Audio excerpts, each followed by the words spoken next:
Genesis 12. God calls Abram. Chapter 12, 1-9. Abram leaves Haran. Abram leaves Haran. The Lord had said to Abram, "Leave your country and the people of your father's family. Go to the land that I will show you." The Lord said this to Abram when he lived in Ur, among the Chaldeans. The Chaldeans worshipped false gods. See Joshua 24, 2. I will cause your descendants to become a great nation. I will bless you. Everyone will know your name. You will bring my blessing to other people. I will bless those people who bless you. But I will curse anyone who insults you. Through you, I will bless all the families of people on the earth. Jesus Christ is a descendant of Abram. Through Jesus, God blesses all the nations and families of people on the earth. Abram did what the Lord had told him. He left Haran. Abram was 75 years old when he left Haran. Lot went with him. Abram took his wife Sarai, and his nephew Lot. He took everything that belonged to them. He also took the people that worked for them in Haran. They all left to go to the land of Canaan. When they arrived in Canaan, Abram walked through the land. He went as far as Shechem, to the special oak tree of Moreh. At that time, Canaanites lived in this land. The Lord appeared to Abram there. He said, "I will give this land to your descendants." So Abram built an altar in that place to worship the Lord. He did that because the Lord had appeared to him. The Canaanites did not worship God. The special tree of Moreh is a place where the Canaanites worshipped false gods. Abram built an altar to worship God. The Canaanites would see that Abram worshipped the Lord. But Abram was not afraid. He knew that this place belonged to God. Then Abram left Shechem. He went to the hills that are on the east of Bethel. He put up his tent in that place. Bethel was towards the west, and Ai was towards the east. Abram also built an altar there to worship the Lord. Then Abram took his tent and he left that place. He continued to travel towards the Negev. The Negev is a dry land. It is between Egypt and Canaan. Abram and Sarai in Egypt. There was a famine in the land of Canaan. So Abram went to live in Egypt for a time, because the famine was very bad. A famine happens when there is not enough food for people to eat. It often happens when no rain has fallen for a long time. Nothing can grow in the ground because there is no water. Egypt did not often have a famine because the river Nile went through the land. When Abram was going to arrive in Egypt, he said to his wife Sarai, "Listen to me. I know that you are a very beautiful woman. When the Egyptians see you they will say, 'This is Abram's wife.' Then they will kill me, but they will let you live. So, tell them that you are my sister. Then they will do good things to me, because they want to please you. They will not kill me because they will think that you are my sister." Abram thinks that the king of Egypt might want to take Sarai as one of his wives. If he knows that Sarai is Abram's wife, the king will have to kill Abram. When Abram arrived in Egypt, the people saw that Sarai was a very beautiful woman. The king's officers saw her. They told Pharaoh that she was very beautiful. They took her to the king's palace. A palace is a large house for a king. Pharaoh did good things to help Abram because of Sarai. He gave Abram sheep, cows, donkeys, and camels. He also gave Abram male servants and female servants. But the Lord made Pharaoh and the people in his palace very ill. The Lord did this because the king had taken Abram's wife Sarai. So Pharaoh called Abram to come to him. Pharaoh said, "You have done this bad thing to me. You did not tell me that Sarai is your wife. Why not? You told me she is my sister. As a result, I took her to be my wife. Now, here is your wife. Take her and go away." God made Pharaoh and the people in his palace ill. God stopped Pharaoh from doing something wrong and taking Sarai as his wife. Pharaoh told his officers what to do with Abram. They sent Abram away, with his wife and everything that belonged to them. Abram did not need to tell a lie to keep himself safe. God had promised to bless him. God had promised that Abram would have many descendants. So Abram should have trusted God. God had a wonderful plan for Abram and his descendants. So, God told Abram to leave his home and his father's family. Abram did not know where he was going. But he trusted God. So, Abram set out on his journey. God promised that Abram's descendants would become a great nation. Abram did not know how this could happen. His wife, Sarai, had no children. But Abram trusted that God could make this happen. God also promised that Abram, by his descendant, would bless everyone in the world. This was a great promise. Again, Abram did not realize how this would happen. But perhaps he knew about God's promise to Eve in Genesis 3:15. Today, of course, we know about Jesus. He died so that God would forgive our sin. Because of Jesus, everyone who trusts him becomes a friend of God. But Abram did not know about such things. He just heard God's promise. He trusted God. So he obeyed God. But Abram was not a perfect man. He did not always trust God completely. Soon, there would not be enough food. Abram did not stay in the place where God had taken him. Instead, he went elsewhere. And there was trouble for Abram in that other place, because Abram was not completely honest. It seems that he preferred to trust his own clever ideas. Instead, he should have continued to trust God. Notes on the verses. Verse 1: The Hebrew word here for nation is the one that the Jews used for the Gentile nations. That is, all the nations that were not Jews. So, the word meant a large group of people that had a government and a country. It was not just a tribe that spoke the same language. God chose Abram. And God called Abram to leave his home. Abram did not know where he was going, Hebrews 11:9. But he still trusted God. Verses 2-3: Only God can make someone's name great. The men at Babel tried to make themselves great, but they failed. The Hebrew words here are words that could describe a king. Later, Abram was called a prince. And Sarai was called the mother of kings.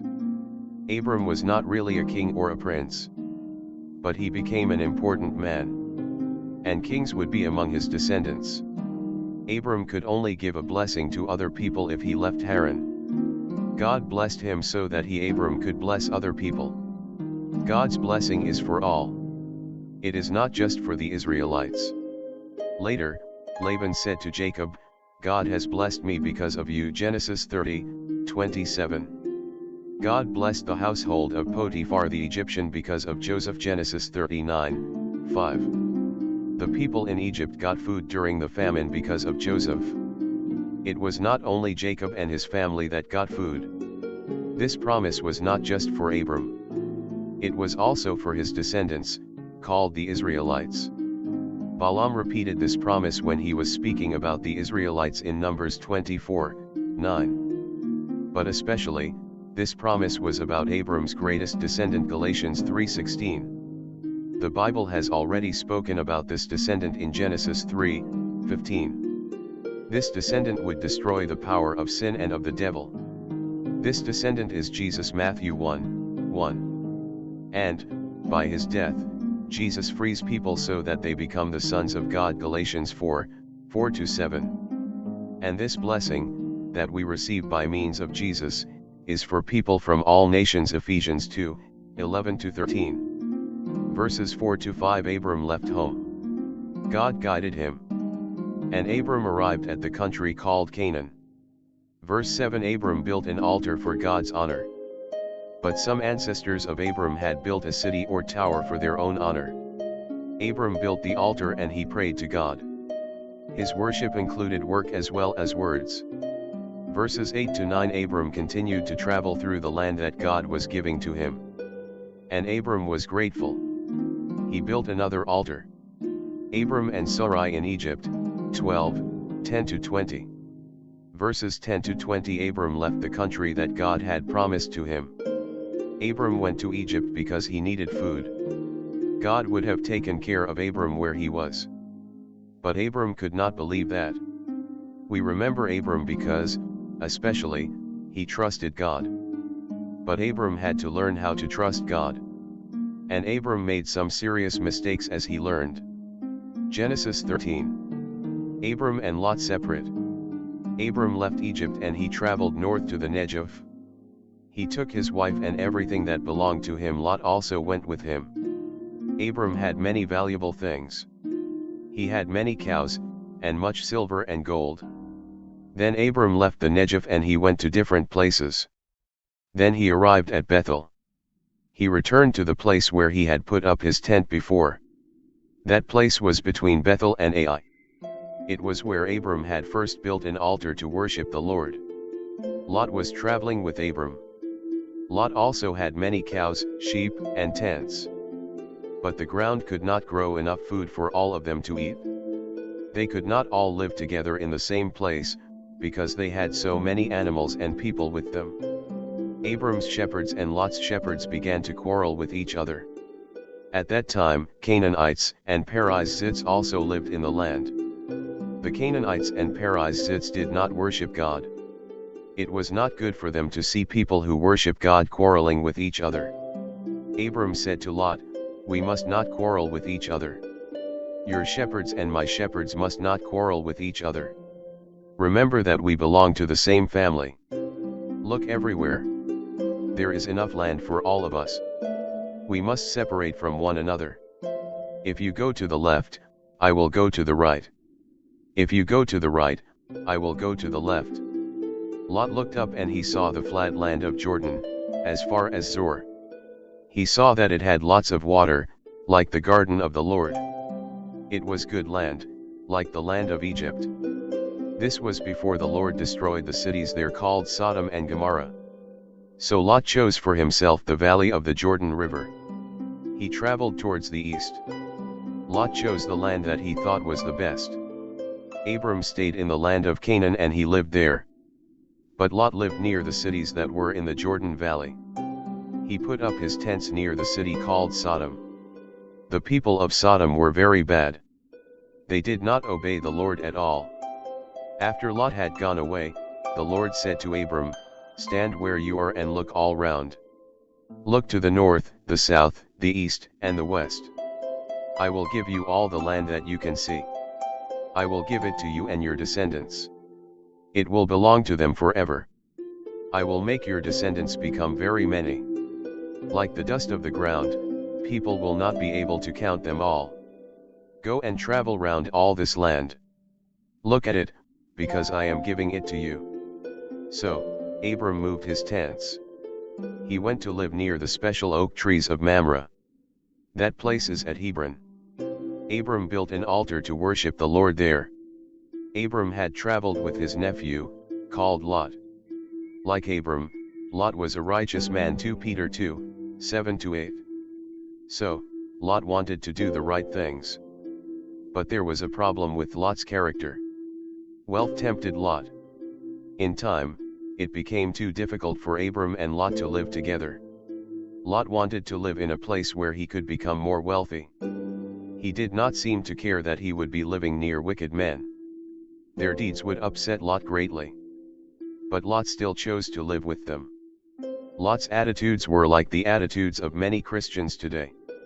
They are glad to be Christians. And the wicked behavior of other people upsets them.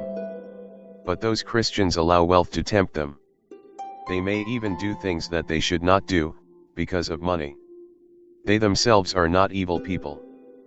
But their wrong attitudes cause them many troubles. And they cannot trust God completely because of their wrong ambitions. Abram was different. He did not care about wealth. He knew that God had led him to Canaan. And he knew that God had given his Abram's wealth to him. So, Abram allowed Lot to choose whatever land Lot wanted. And Abram was confident, because he trusted God. God would give to Abram whatever land Abram needed. Afterwards, God repeated his promise to Abram. God promised Abram the country in which Abram was now living. Abram was in the right place. This was the country that God had chosen for Abram and his descendants. Verse 2: Abram was very rich. and the famine had been very bad. Genesis 12:10. In both those cases, the writer uses the same word for very. Verse 3, Abram was eager to return to the country that God had promised to him. And he was eager to keep in close friendship with God. Verse 6, Abram had received more animals from Pharaoh. All Abram's animals needed grass to eat, so he needed more land for the animals. Verse 8, Abram said that the men should not quarrel.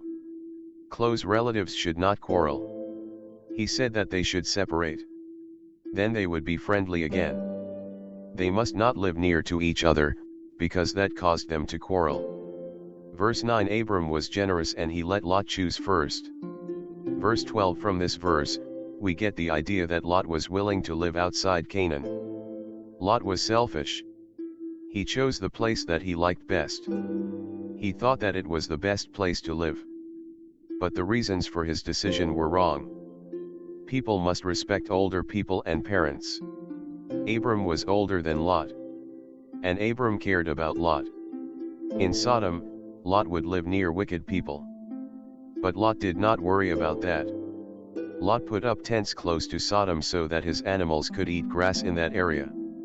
Verse 13, the writer gives us some idea about the trouble that the wicked people in Sodom would cause.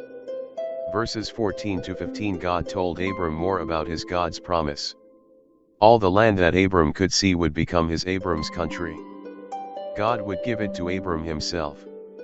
God would not give it just to Abram's descendants. God said that it would always belong to Abram. Verses 16 to 17, Abram's descendants would be so many that nobody would be able to count them. God will bless us when we trust Him completely. Abram walked through the country. He was showing that one day he would own the country. Verse 18, Abram built another altar for the Lord's honor. Abram wanted to thank God for His goodness. Genesis 14. Abram at war with the kings, chapter 14, 1-24. Many tribes lived in the area. Each tribe had its own chief man or king. Those kings sometimes came together to help each other. They came together because they wanted to fight against a more powerful tribe. Or they wanted to defeat a smaller tribe and then they would have power over that tribe. Then the smaller tribe that they had defeated had to pay regular taxes to them. Or that tribe had to serve them. At first, Abram did not join in with these battles. But then one side attacked Sodom, where Lot lived. That side overcame the men from Sodom. So, the people from Sodom, including Lot, became prisoners. Lot was Abram's nephew. So, Abram decided that he would rescue Lot. Abram was not a king and he did not have an army. Abram was a farmer. But he was wealthy. He had many employees and many slaves. These men were strong men and they would fight for Abram. Abram also had three important friends, called Anah, Eshcol, and Mamre. They too were willing to fight for Abram. Abram attacked by night, and he was very successful. He managed to rescue all the people from Sodom, including Lot. And he also took back all their possessions. Abram could have kept these possessions. But he did not want to. These possessions belonged to wicked men. Abram trusted God. So, Abram did not want wicked men to make him rich. As Abram returned, he met a king called Melchizedek. Like Abram, Melchizedek worshipped the real God. In fact, Melchizedek was a priest of God. Hebrews chapter 7 explains the importance of this. Jesus was a priest like Melchizedek. Unlike other priests, Melchizedek did not become a priest because of his family. And Hebrews 7:7 even says that Melchizedek was a greater person than Abram. The Bible only mentions Melchizedek briefly. But we can learn many things about Jesus from the story of Melchizedek. Abram at war with the kings. Now there were many kings living in that land, at that time. They fought against each other. One fight was when Chedorlaomer had ruled over the other kings for 12 years. And in the next year, 5 kings made one group like that and fought against him. Chedorlaomer joined with 3 other kings. So, it was 4 kings against 5 other kings. The four kings were Amraphel king of Shinar, Arioch king of Elasar, Kedorlaomer king of Elam and Tidal king of Goyim. Those kings fought a war against Bera king of Sodom, Birsha king of Gomorrah, Shinab king of Admah, Shem-Eber king of Zeboim and the king of Bela. Bela is another name for the town called Zor. They fought in the valley of Siddim. That is the Salt Sea. In the 14th year, Kedorlaomer and the kings with him won against the Rephaites. This was in Ashtaroth Karnaim. They won against the Zuzites in Ham. They won against the Emites in Shaveh Kiriathaim. And they won against the Horites in the country of Seir. This was as far as El Paran near the desert. They then went back. They went to En Mishpat. That is Kadesh. They took the whole land of the Amalekites. They also took the land of the Amorites who were living in Hazezon Tamar. Then, the king of Sodom, the king of Gomorrah, the king of Admah, the king of Zeboim and the king of Bela, that is Zor, went to fight. That was in the valley of Siddim. They fought against Kedorlaomer king of Elam, Tidal king of Goyim, Amraphel king of Shinar and Arioch king of Elasar. There were 4 kings fighting against 5 kings. The valley of Siddim had many holes in the ground. The holes were filled with tar. The kings of Sodom and Gomorrah ran away. Some of their men fell into the deep tar. The other men ran away to the hills. The 4 kings took everything in Sodom and Gomorrah, including all the food. Then they went away. Abram's nephew, Lot, was living in Sodom at that time.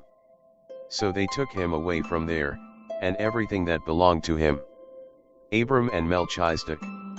At that time, Abram, the Hebrew man, was living near the special oak trees of Mamre. Mamre was an Amorite. He was the brother of Eshcol and Aner. These men had agreed to be Abram's friends. A man ran away from Sodom. He told Abram everything that had happened. Abram understood that the kings had caught his nephew. So he called 318 men to come together.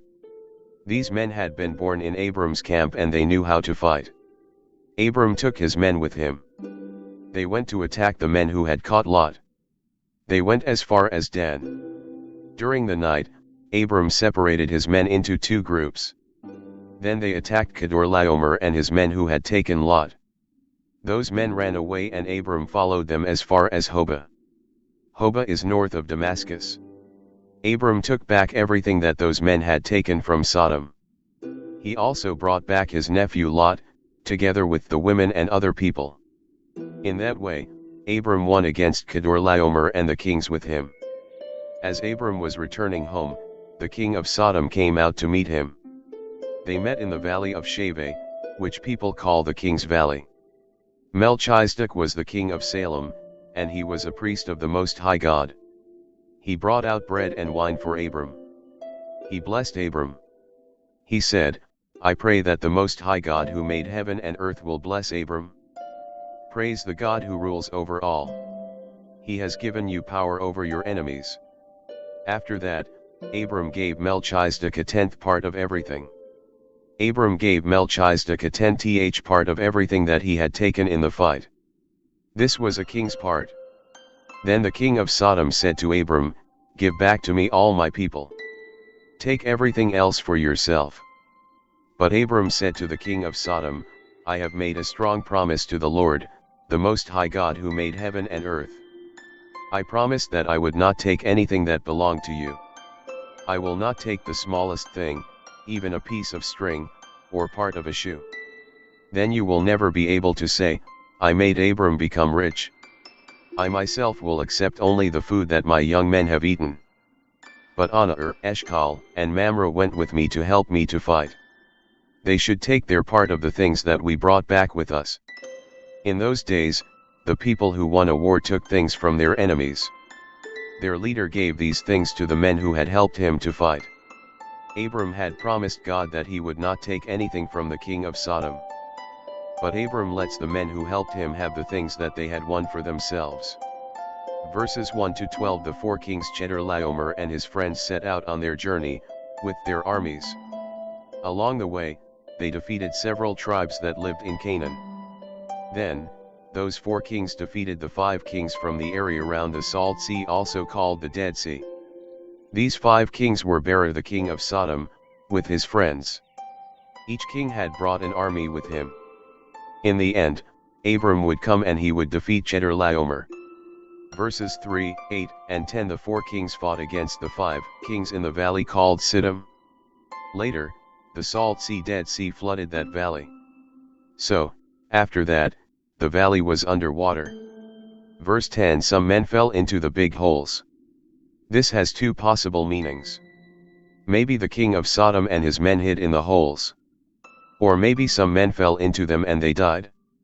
The king of Sodom escaped. Verses 11 to 12. We already know that Lot was Abram's nephew. But the writer tells us that fact again here. Abram rescued Lot because Lot was Abram's nephew. Verse 13. In the Bible, this is the only time when Abram was called the Hebrew. Usually, people that called Israelites Hebrews were not Israelites themselves. Verses 14 to 16. Abram defeated Chedorlaomer and Abram rescued the prisoners. Then they all saw that Abram was very powerful. Verse 15. Abram attacked the kings at night.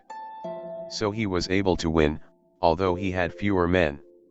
Verse 18. The name Melchizedek comes from the Hebrew words Malki and Tzedek.